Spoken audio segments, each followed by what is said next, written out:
Hi, everybody. This is Ashley with SurrogateFirst, your 4-time surrogate at this point, trying to complete that first trimester. And I thank you guys so much for being part of our webinar. I have someone who I've known now from the very beginning when we opened up almost 5 years ago, and that's Romain, who's with Fertility Center of Las Vegas.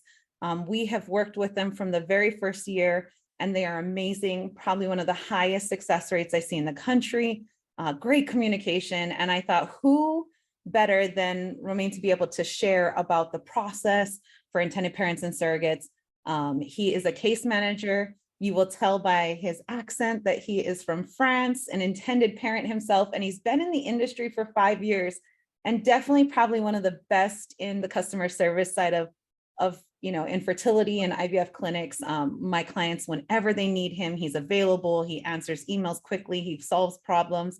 So I'm just so honored to have you here and be able to share our webinars and share you with our clientele and our friends that are on YouTube and Facebook. So thank you so much for showing up and being willing to even help me with my webinars. Thank you, Ashley. Bonjour tout le monde. Could be the French word I will use, no worries. See, that's what I'm talking about. We have a lot of French clients, so you really help them, but even our American clients too, so you definitely help. And so would you share just a little bit about what you do at Fertility Center of Las Vegas? Of course. So at the Fertility Center of Las Vegas, I'm a case manager. That means I will be the first person you will contact if you want to have information about the surrogacy process. And then I will try to help you to go through your surrogacy journey, of course, your IVF. And I'm kind of here, A to Z, like first contact with me until you are pregnant. So I try to stay with you and to communicate with you and also to fix the issue if there is any issue during your process. Awesome. Now you've been, as a case manager for almost 5 years now, but you were an intended parent before that. So yeah. Going through that side of it and then working, for a clinic, what would you say are your best tips, or what should people be looking for in a clinic? And when should they be looking for a clinic? Of course. So I have a baby boy. I mean, he's not a baby anymore. He's 7 years old. And he's here thanks to a wonderful surrogate in California. I will say that at the end of my personal process, I was like knowing some stuff, but now I can easily know the whole process. And this is also what I try to explain to everybody now, like A to Z, because I think it's easier if you know at the beginning what will be the process, and it's not a small process. Then I will say that when you pick your clinic, what you have to check first, it's first of all, is it a new clinic? Is it a old clinic? Us, for example, at the Fertility Center of Las Vegas, who are here since 35 years old. Wow. So yeah, I was almost not born. And yeah, so we have 3 doctors. Dr. Shapiro is the owner, who created the clinic. We have Dr. K and Dr. Bedian. So the 3 doctors are sharing their brain, are sharing their success rate. That is also something interesting, because like that, you have usually 1 doctor follow you. But if there is any complicated case, sometimes it can happen, you have the 3 brains who can fix the issue. So look at your clinic and also look at the doctors. Maybe when you have more than 1 doctor, it's maybe more interesting. Mm-hmm. So that is the first thing. Then you have to check about the team. Like, is the doctor is working alone, or do you have a team? Here in Las Vegas, we have an international team and a domestic team. So, for example, for the case management, I'm more working with French people, but we have a person who is working with German people, a person who is working with Spanish people, 2 persons who are working with Chinese, and of course, 3 persons who are working with American people, or people who speak English. So that is important, because the doctor really is busy. The doctor is always busy. So if you have kind of a little assistant by your doctor who can answer to all your email very fast and explain to you most of the little things through your journey, I think it's reassuring. So I think that also it's something important when you pick your clinic, like the doctors and then the team. Do I Yeah. have somebody who will be able to answer to you? Sometime we are even like answering through the weekend, because I was there when I had my baby. And sometimes I know that a little question, it's better to answer it like right away, instead to have the person waiting, and then there is stress and people are worried. So we know like how to answer and communicate fast enough to don't have the IPs, intended parents, worried. I think it's important that you pointed out too, that you guys speak so many different languages. And I can't imagine what it's like to be a parent internationally who is coming to the US to create their embryos, and they're going through this process and then dealing with the surrogacy side of everything and not having someone speak in your native language. Like, do you see that that makes a big difference and kind of calms your parents? And Yes, and more than the language, it's also the culture, because you don't speak, yes, even if it's little things, but you don't talk to an American person as a French person or as a Chinese person. It's completely different. You cannot bring money, for example, at the first meeting to French people. You have to have their trust before to bring some numbers. So it's different, and I think it's important. I think we are maybe the only one fertility center in the United States who has the case manager in-house. So we are the clinic like that. We can go to ask a question to the doctor anytime. Also, when the parents are coming here, we are here to hold them. When the egg donor, we're taking care of the egg donor. When there is a transfer for parents who are living on another time zone, like in France or I don't know where, we are here with the GC for the transfer. We are doing a little Skype, a little Zoom, like that. They can be with us, even if it's like by screen. And they can, I mean, I think it's more human, like we are trying to put more humanity in the surrogacy process, because we want that for our intended parents. This is very important for us. of course.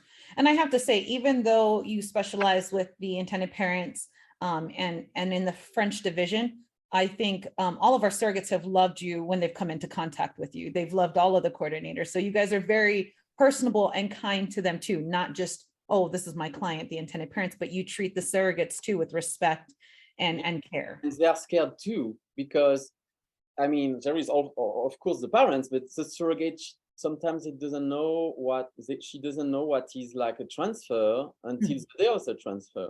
So it's important to be here to try to distress everybody. Actually, you know, a transfer, it's nothing. It's 1 minute, 2 minutes. But when you never experience that, you can be scared. So we are here and try to decontract everybody. And it's a good moment. It's the beginning of the pregnancy. So we want that also as a memory. And we don't want something like weird or awkward. That's why we are here as case manager to take care of the surrogate the day of the transfer. And do you recommend that the first stop for parents who are looking into, obviously into surrogacy, or maybe they're looking into their infertility, would be to meet with an IVF clinic like your clinic, you know, to find out, one, maybe they need testing to see if they're able to create their own embryos?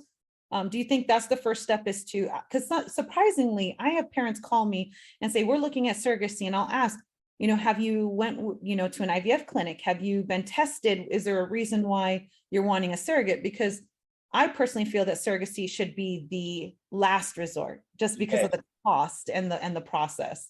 So what do you recommend to parents? Yeah, so us as a clinic, usually we are seeing them when they are at the beginning. Like, okay, we try to have babies when it's because we are working a lot with same-sex couple, but we like regular IVF, and they cannot conceive. So we are doing the testing, and sometimes we can find somebody wrong, sometimes we cannot. And also sometimes people just don't want to wait more because they are older or anything. So I can understand they are going straight to you, but I will always recommend to do the testing, because maybe it's just a little thing to fix, and it can happen.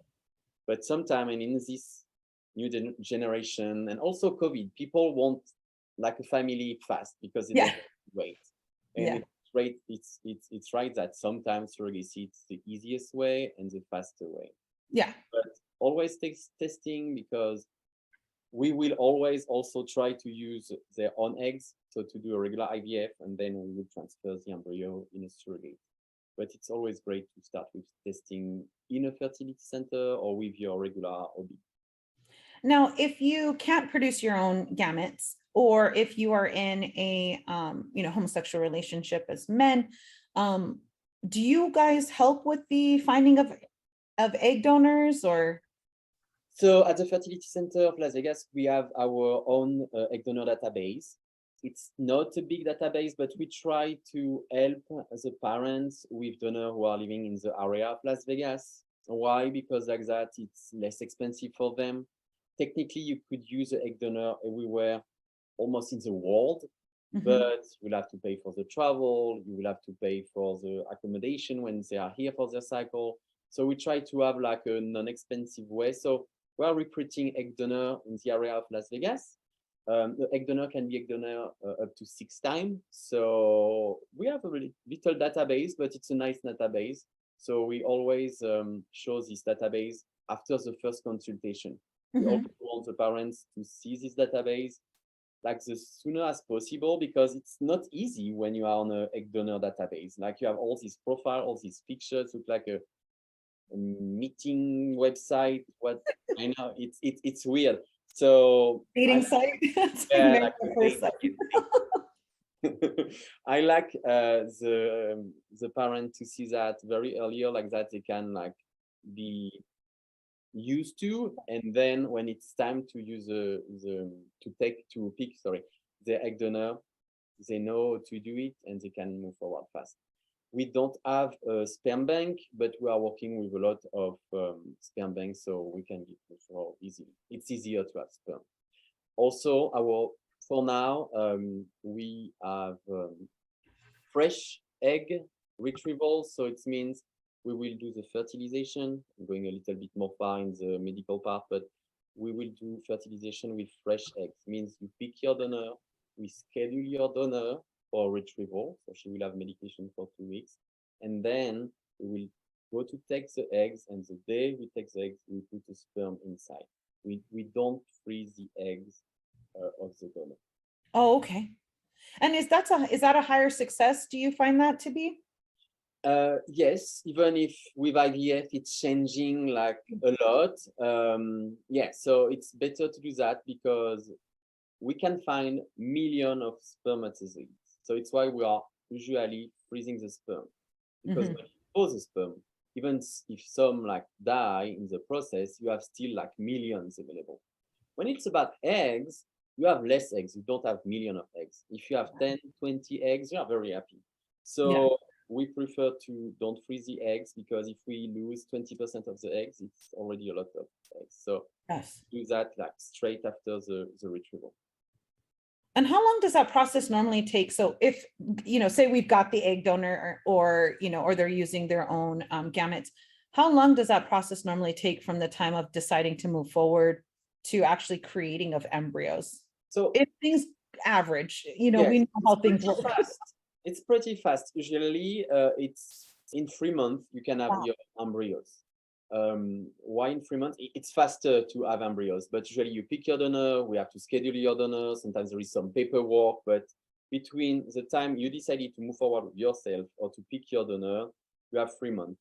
You have usually, let's say, 2 to 4 weeks to organize everything. And then the treatment, the stimulation is around 10 to 15 days. It's fast.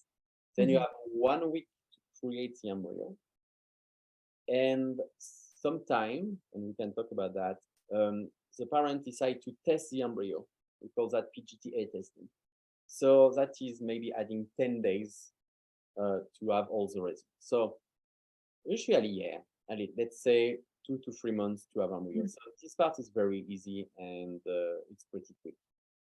When would you recommend them meeting with a surrogacy agency, given your guys' timelines? And you don't seem to be the thing that's taking the long time. It's the so if you, usually what I will say, it's like, check what agency you want. And as soon you have like your agency, maybe like pick also your clinic. Also, we like to have the agency know who is the clinic, because we have process, other clinic has other process, and I know it's important. I think you can confirm that to the agency to know the clinic, because we also know that, for example, Fertility Center of Las Vegas, we are very picky about the surrogate. So like that, the agency knows she cannot maybe like, there is some restriction. I don't know the restriction of the clinic, but I know we could say no to a surrogate, who could be yes to another in another clinic. Yeah. So it's great to start everything at the same time. I think so. Then if you are using an egg donor, you can start at everything at the same time. Maybe if you use your own eggs and you are not sure about the income, maybe you can start your IVF process.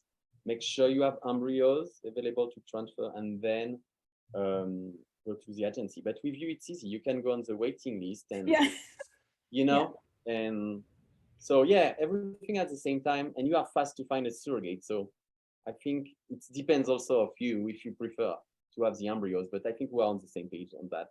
Yeah. So for our agency, we don't mind, only two things have to occur for a parent to go on our waiting list. And that would be like their parent profile and then signing of the agency agreement with their consult. But we like to put them on because it can take time. We're looking at now with the times increasing of, 9 months. And so clearly you can create embryos in that time period. And since there's no deposit, we're not holding them ransom, it's okay. I would also say for parents, find agencies that are okay working, with you working with other agencies, because you may be able to go on like 2 or 3 waiting lists and then just notify the other agencies if someone else finds a match ahead of time. Notify, yeah, that is the thing. But yeah, that is the magic with agency. You are not asking for money upfront, because like that you can be on different waiting lists, and we'll see.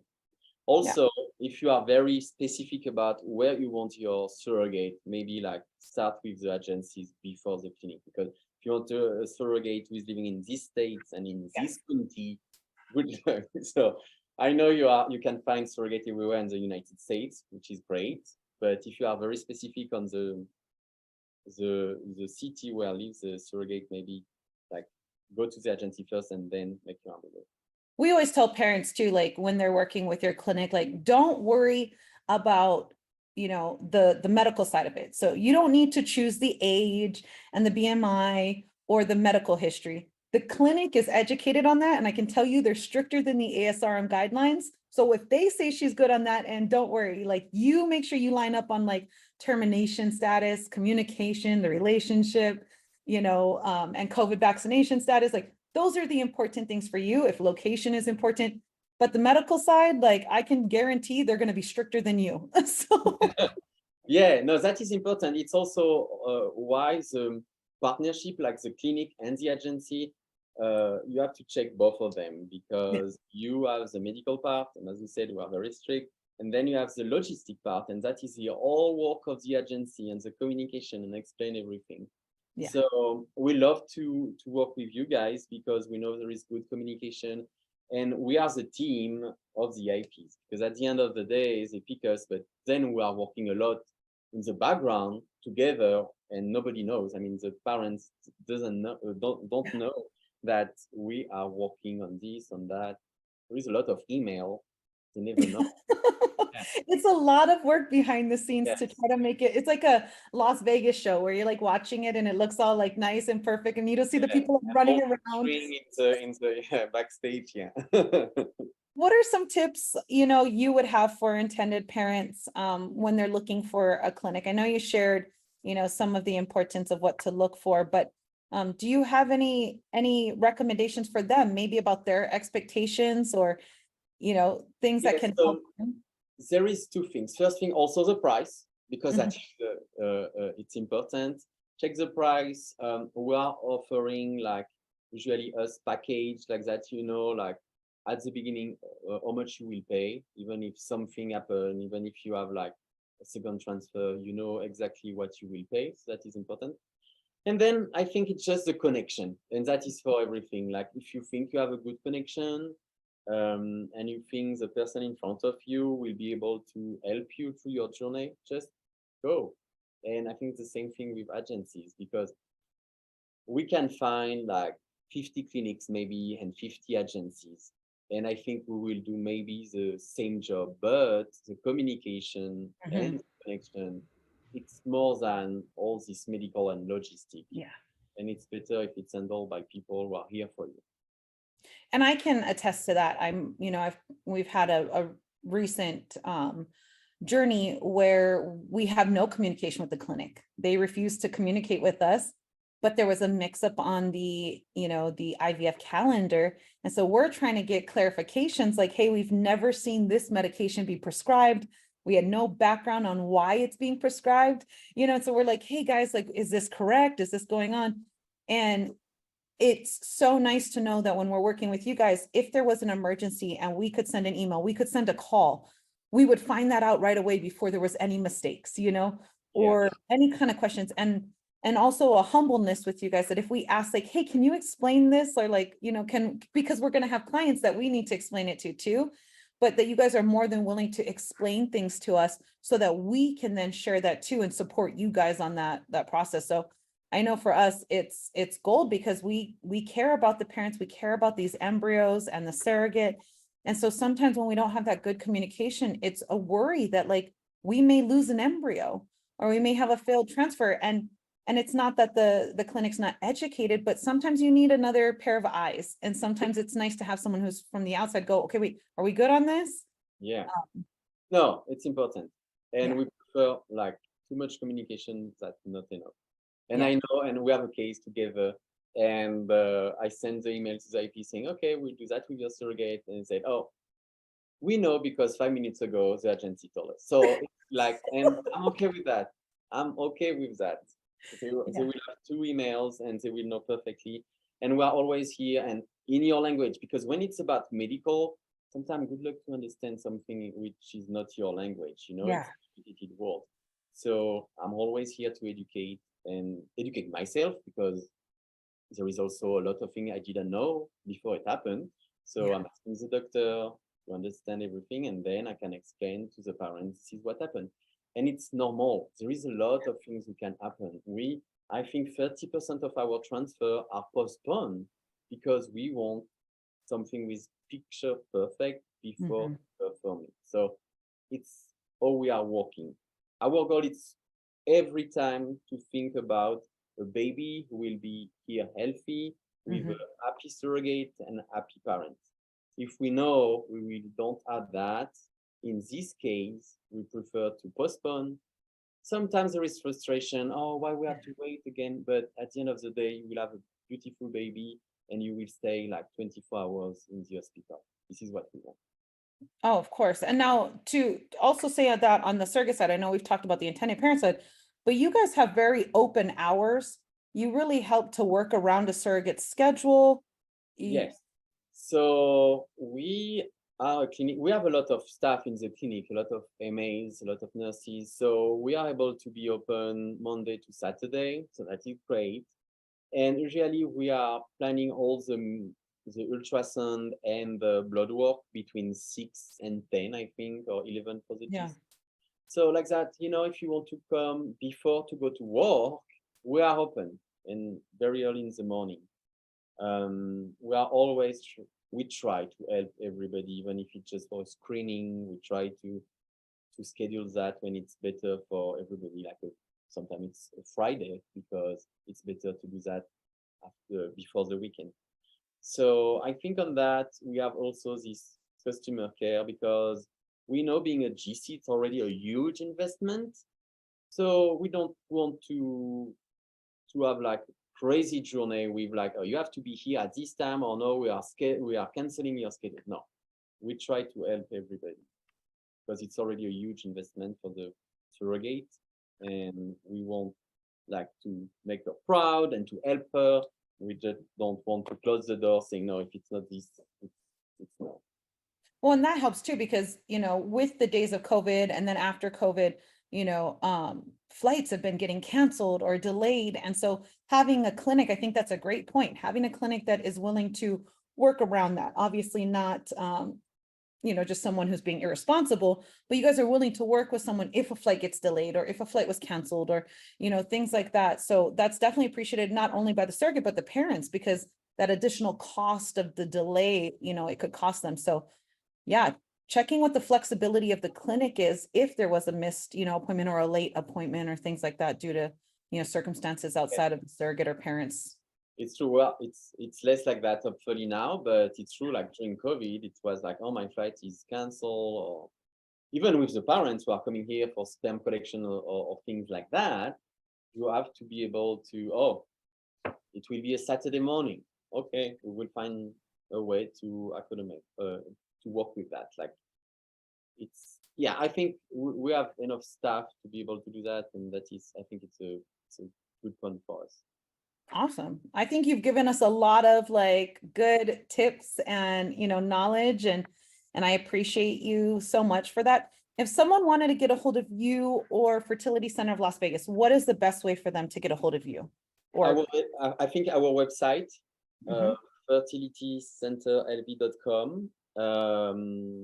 They can contact you also, and you can give me my Yeah. information. We are on Instagram, we are on Facebook, so we have all these social media too. But Perfect. it's easy to find her in any language. Nice. Are you on TikTok? No, we are not. Not yet. No. I would love to see your clinic do some of those dances and trends. Yeah. Maybe we have a brand new building coming in January, so maybe we will open a TikTok page for this event. But yeah, Perfect. yeah, that is one of our news. Like we are moving our clinic to another clinic like 1 mile away, so it's the same area. But it's huge, isn't it, compared to where you got, what size you are in right now? Times the size, so it's big. Yeah, it will be great. Well, that'll be great. I will come and join, you know, your little TikTok dance. Yes, please. Awesome. Well, I appreciate you joining us so much. I thank everyone out there who got to watch our webinar. SurrogateFirst puts these together just to give information and knowledge. We are one community, whether you are with our agency, independent, or with another agency.